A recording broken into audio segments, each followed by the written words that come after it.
Makanan haram tentu akan bertindak ke badan kita dengan begitu besarnya. Oleh karena itu,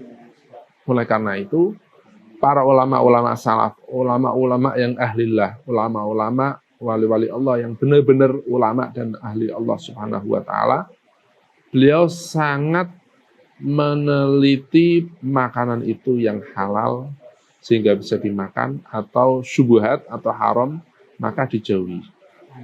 Hal itu tentu sangat besar pengaruhnya kepada keberkahan manusia.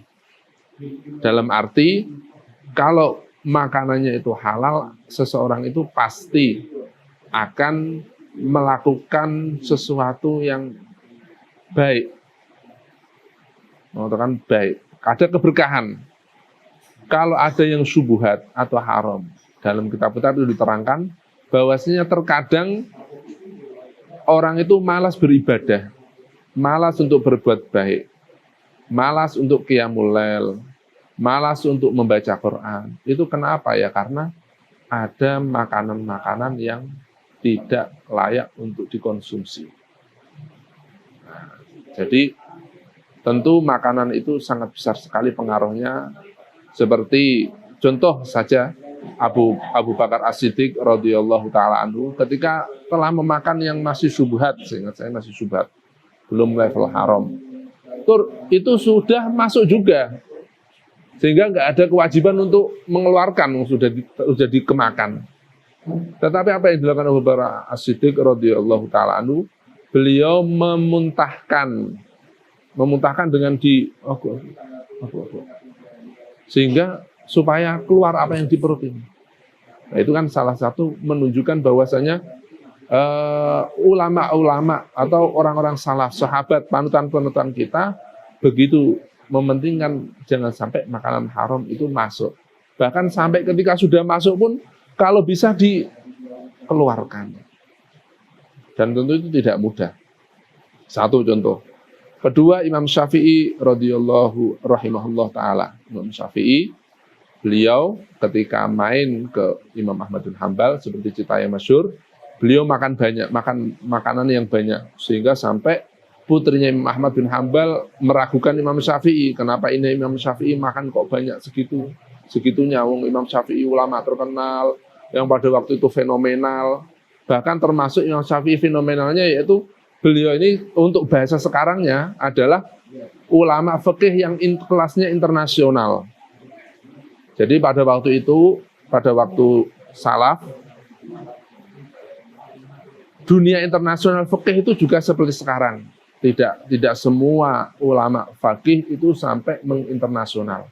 Hanya beberapa ulama-ulama saja yang menjadi tokoh ulama fikih yang internasional. Seperti sekarang Wahbah Zuhaili, ada Ibnu Bayyah, atau siapapun lah yang di internasional muncul sekarang. Begitu juga pada waktu zaman itu hanya Imam Syafi'i, Madzhab Arba'ah, Imam Leh, Imam Sufyan Ats-Tsauri yang dicantumkan dalam kitab At-Tamhid karya Ibn Abdul Bar. Itu akan ada nama-nama tokoh-tokoh fuqaha yang internasional pada waktu itu. Alhasil Imam Syafi'i begitu terkenalnya di dunia internasional sampai ayahanda beliau Imam Ahmad sangat menghormati.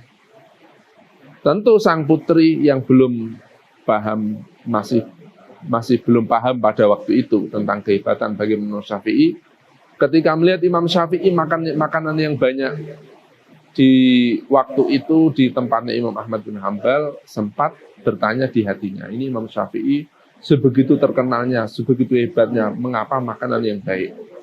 Apa jawaban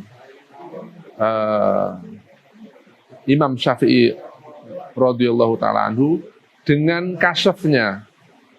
Dalam arti Imam Syafi'i nggak pernah ditanya, nggak pernah dikomentar, nggak pernah mendengar bahasa Jawanya rasan-rasane putrinya Imam Ahmad bin Hanbal.